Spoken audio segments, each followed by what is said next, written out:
Welcome to Level Up with Chef Brenda's Culinary Knife Skills 101 course. This course is intended to provide child nutrition cooks with safe and appropriate knife skill selection and techniques.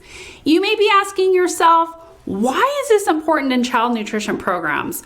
Well, a few good reasons is because good knife skills help us to be efficient in the kitchen and reduces food waste, and it also encourages us to serve more fresh fruits and vegetables and utilize more local foods. It also decreases accidents in the kitchen, and it helps you find your inner chef by enhancing your culinary skills. The one thing I really want to encourage you to do is after this course, please go out and practice. Go get a 5-pound bag of onions and carrots and get some bunches of celery and chop. Even practice on those herbs. A really fun inspiration is to watch the movie Julia and Julia with Julia Childs with her experience in learning how to chop onions in the kitchen. It's really fun, and you might find some experiences to be about the same. So just have fun, make sure and practice even after this class, and let's get started and have so much fun today.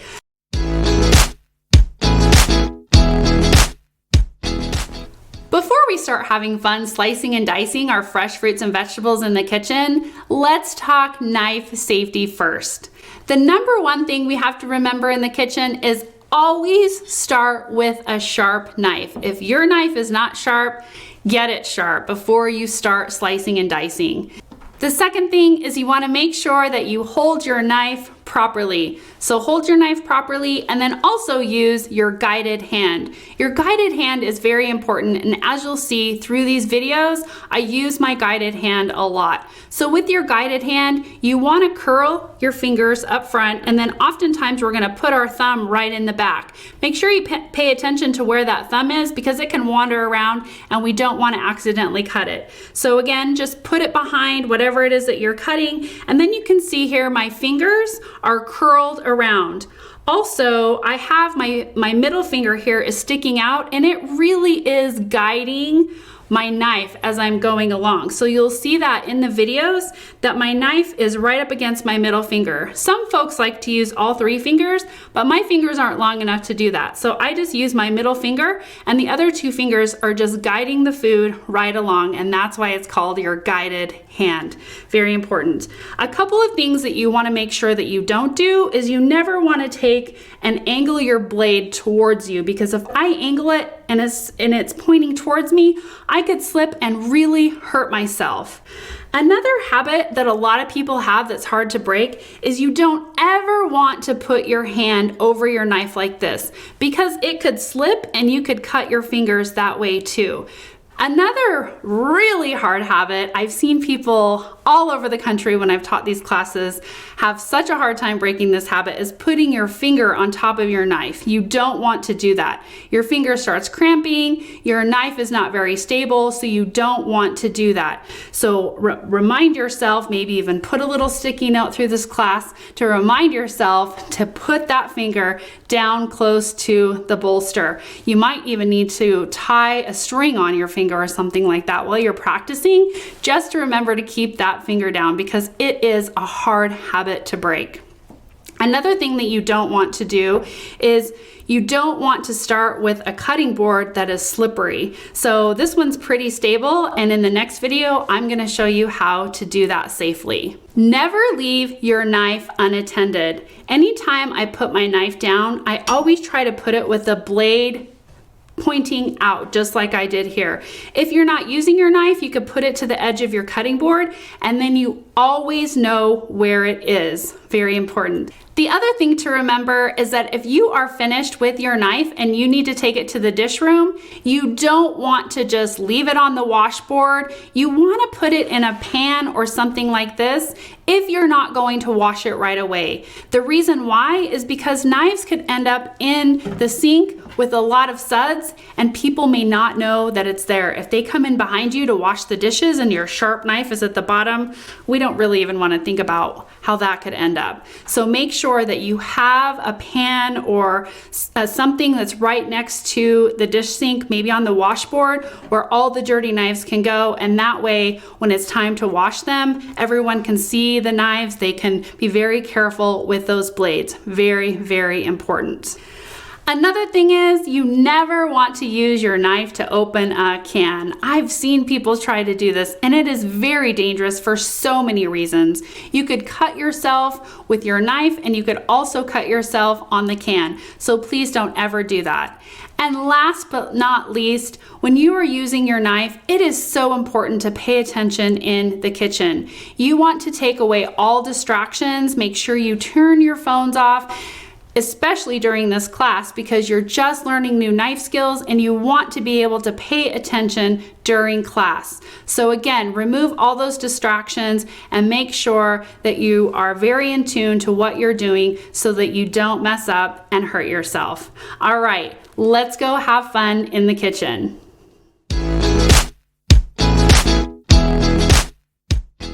When you maintain your knives properly, they can last a lifetime.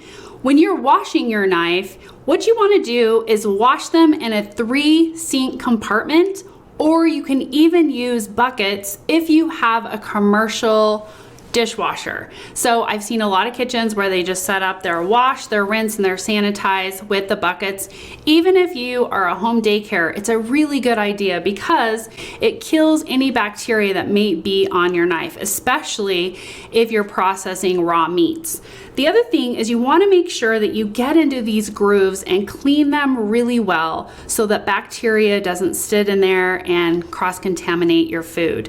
So you don't want to put your knives through a dish machine, because dish machines have, even your home dish machines, have a very high heat, and the detergent that we use in those can actually react with the metal, and if you've seen little brown spots on your knives, that's rust. So that will decrease the quality of your knife very, very fast. So make sure that you're using mild soap with a wash, rinse, and sanitize solution. So the other thing to maintain your knife is keeping it sharp, because we know the #1 cause of accidents in the kitchen is a dull knife. And also we can't be very efficient when our knife is so dull. So I highly recommend this great knife sharpener that I actually learned about from one of my school chef friends, Chef Cindy. So what you want to do is you want to put your knife on the edge of the cutting board, and then you're going to keep the blade up, straight up, just like I have it here. You're going to put your hand around this knife sharpener, and you're going to apply light pressure right here on the top. Then you're just going to drag it about 4 to 5 times across the blade. Again, light pressure. You don't want to push down hard because you don't want to slip and cut yourself. And also you don't want to damage the blade. So just light pressure so that you don't damage the blade, and also so your knife stays pretty stable, doing this 4 to 5 times. When you're finished sharpening your knife here, then you're just going to want to go ahead and wash, rinse, and sanitize again, because you get little burrs that come off that edge. Just remember, keep that knife sharp, keep it clean, and it will last you a lifetime.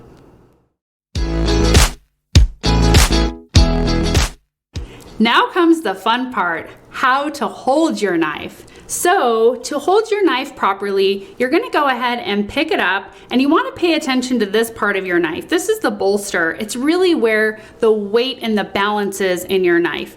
So you're gonna take your thumb and your pointer finger, and you're going to put it on the blade right above the bolster. So you can see my pointer finger and my thumb here are just around that blade. Then you're going to take your other fingers and just wrap it around the handle.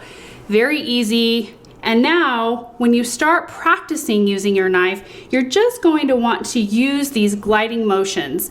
You're going to see in the videos when I'm chopping, slicing and dicing fresh fruits and vegetables that I'm using a gliding motion. When I first started using my knife, I found it very easy to just put the point of my knife here and then glide. Some folks have a tendency to pull back, maybe they cut like this. That is not efficient. You want to go forward. So you're going to go in a gliding motion. So without any food, make sure you practice this gliding motion on your cutting board. The other thing that's really important is you want to make sure that you always start out with a clean cutting board. Even if you're just cutting all fruits, but then you're cutting different kinds of fruits, let's say maybe you're cutting a kiwi and then you're going to move to strawberries, you want to start with a fresh sanitized cutting board with kiwi and then either wash and sanitize it before you start your strawberries or just get a whole nother cutting board. It's also important to know that at first, don't worry about getting your sizes and your cuts just perfect. We don't have to worry about that. With practice comes perfection, and we're not even really looking for perfection. We're just looking to make sure that we're efficient and we have that great culinary flair in our kitchens. Also, don't worry about focusing on your speed. It's not important to be fast with your knife. That will come with time. And as you practice and practice and practice, the speed will just come naturally. So don't worry about speed. Your techniques will just come naturally.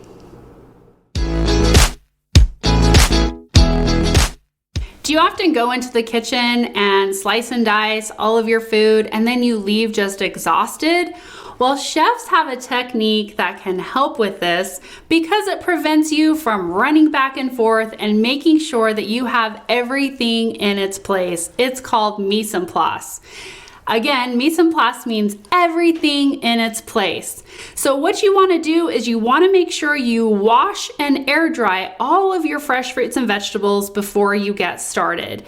Then you're going to set up your workflow so that you never have to leave your workstation after you get started.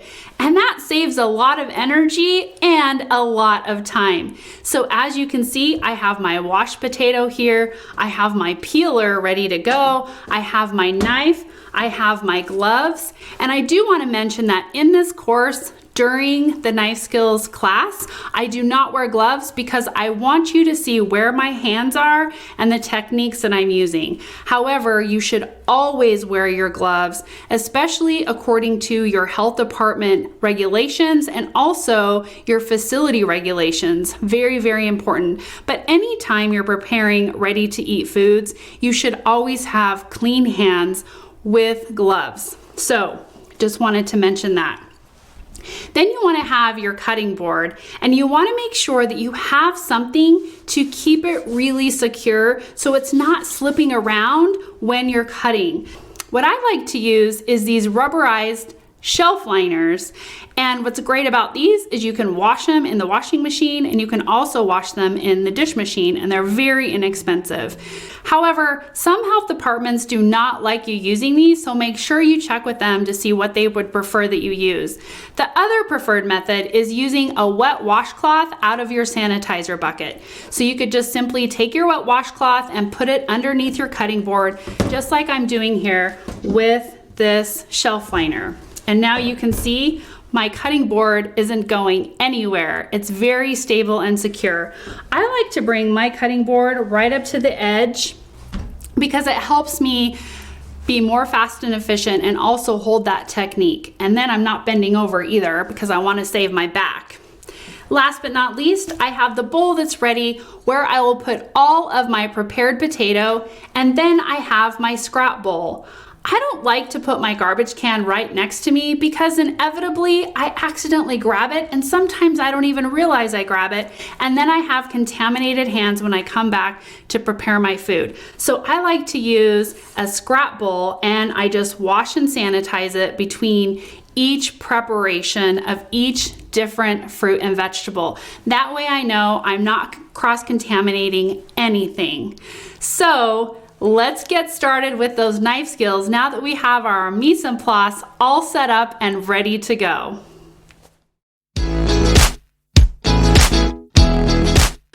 Onions are one of my favorite things to process in the kitchen because they supply so much wonderful flavor to our foods. And you have to remember that it does take children a couple of times of trying new foods before they really like them, sometimes even 10 times. So please don't forget to continue to offer and offer and offer, especially fresh fruits and vegetables, so that they will start to like them and hopefully eat them into adulthood. So let's get started and let me show you why I think processing an onion is so much fun. So the first thing you're gonna want to do is cut off the stem end. So this is the stem, this is the root end. Sometimes I call the root end the hairy end because it has these little fibers and nobody wants hair in their food. Ew, we just don't want this part ending up in our food. So the first thing you wanna do is cut off that stem end because we are creating our flat surface. So now we're going to cut the onion in half. This onion has been washed and air dried. We don't want to forget to make sure and wash our onions. Sometimes that's one of the foods folks forget to wash. And now we're just going to simply remove the peel. And you can see this onion has a little bit of a green in here. And it also is coming out at the top here. So I'm gonna go ahead and remove that because sometimes that can make our food a little bit bitter and we don't want that. So I'm just gonna go ahead and remove it. I'm gonna take off an extra layer here because this one might have sat in the warehouse a little bit longer.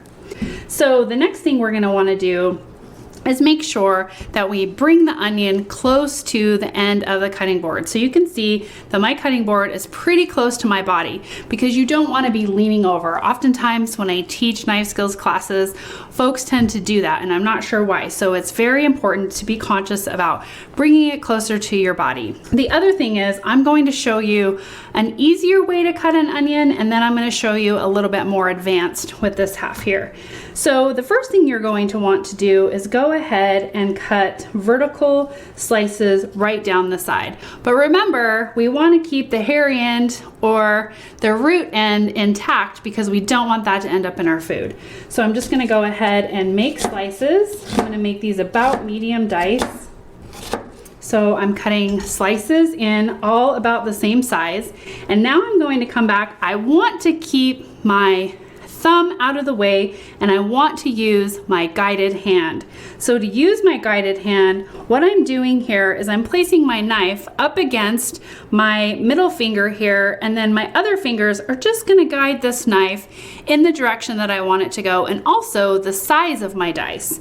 So you can see here I start with my guided hand and it's just guiding my knife into making these dice into my onion. And then you can see we have pretty similar size dices because this onion does have kind of these natural curve cuts in here. So they're not exactly dice, but pretty close. So if this is new to you, go ahead and start off with that technique first.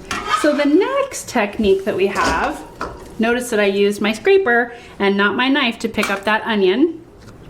The next technique that we have is a little bit more advanced. So you are going to want to start off by cutting horizontal slices. And what I do is put the top of my hand, my guided hand, right here on top of the onion. And that way it stabilizes it. This onion is a little bit moist, so I might need to also use my claw. You can use the claw to stabilize your hand. Again, stabilize the onion just like that. Okay, now I have my horizontal slices and then I'm gonna go ahead and put in my vertical slices. Again, I'm cutting about this far back. I don't want to cut that end off. Now this is when the goggles come in handy. So we talked about like having those goggles on hand. If you start crying when you cut onions, now would be a really good time for me to put these on. So then I'm going to use my guided hand again, coming back here and dicing my onion. I can see this onion is a little bit wet, so it got a little slippery there, which is completely fine. I'm glad it did that so that I could show you what to do if that happens. We pull it back, and then we're simply just going to chop up this side here because we don't want any waste. And then we're going to go ahead and toss that. And now you can see I still have a little bit of green portion in here, so I'm just going to pull those out really quick because I don't want those to get into my food. All right, now I want to show you how to cut green onions. So if you are processing foods, you want to make sure and never process a different kind or type of food on the same cutting board. For the purposes of this class, I'm going to go ahead and do that. I'm not going to swap out my cutting board, but if you were doing this at school or in a daycare home or a center, you're going to want to use a different cutting board. The reason why is because if that cutting board became contaminated from this onion for some reason, and I went ahead and chopped these onions on this cutting board, now these onions are going to be contaminated. So that's why you want to make sure and swap out your cutting boards every time you have a new item that you're going to chop, or you can wash them and make sure they're very sanitized. Folks say that you can determine the gender of a bell pepper by looking at how many lobes there are at the end of the pepper, and that is not true. It is a myth. However, I do like to look to see how many lobes there are if I'm going to stuff my peppers. So if you're going to stuff the pepper, you probably want one with 4 lobes because it will stand up better than one with 3 lobes. However, you do have to test them because this one does lean to the side a little bit. So a good idea to test those at the store before you purchase them. Or if you're going to receive them in, maybe pick through them and find the ones that actually stand up. So let's process this pepper. The first thing you're going to want to do is cut off the top and the bottom. So you can see here, I have these 2 pieces and we're going to put those aside and I'll cut those up here in a minute. So now you can see the inside of the pepper. The thing that gets a little annoying about peppers is that the seeds go everywhere. So to prevent that from happening, you're just going to want to cut it in sections. So to do that, you just take your knife and go ahead and bring your knife around, cutting off the pith and the seeds.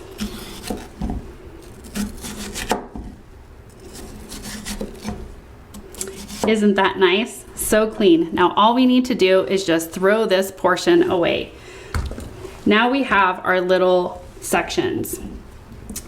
I like to turn my pepper pieces so that the inside is touching the cutting board and that the tougher side is facing up, because then it will go through my knife first and you make sure that you get all the way through the pepper. So I like to do it that way. So let's go ahead and slice these up. And now you have little slices, or you could simply dice these. These are really good with your bean dips again and your hummus. Kids love little dipper cups, so you could make those with the little slices. But again, we're just gonna go ahead, let's say we're making chili, and we're gonna go ahead and slice them. So now I'm just going to slice right through them. And as you can see, I put the tough side down. My knife is pretty sharp, but I do have a couple that my knife did not go through. So you can see why it's important to go ahead and put that tough side up so that your knife goes right through it. Just a little tip there for your bell peppers. So then I will continue slicing and dicing my panels here, or my sections.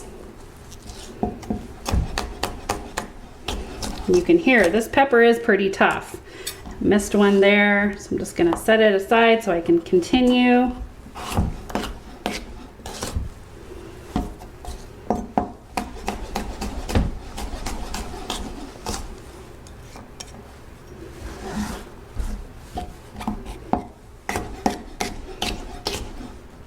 You can see with cutting peppers, maybe a Santuco knife that we talked about earlier would be better because you wouldn't have it sticking to your knife as much. But it really is your preference.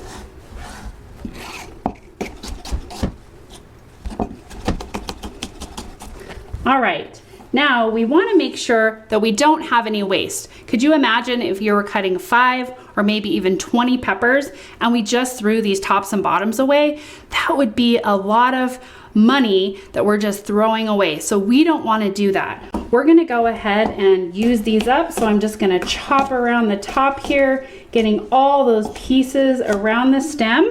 And then I'm going to go ahead and toss that. I'm going to do the same here with the bottom piece. And then we're just going to rough chop them. I'm going to make this into smaller piles so it's easier for me to manage. Some folks who have larger hands may be able to manage a larger pile. So we're just putting that in there. And as you can see, my pieces are all about the same size, so they're going to cook evenly.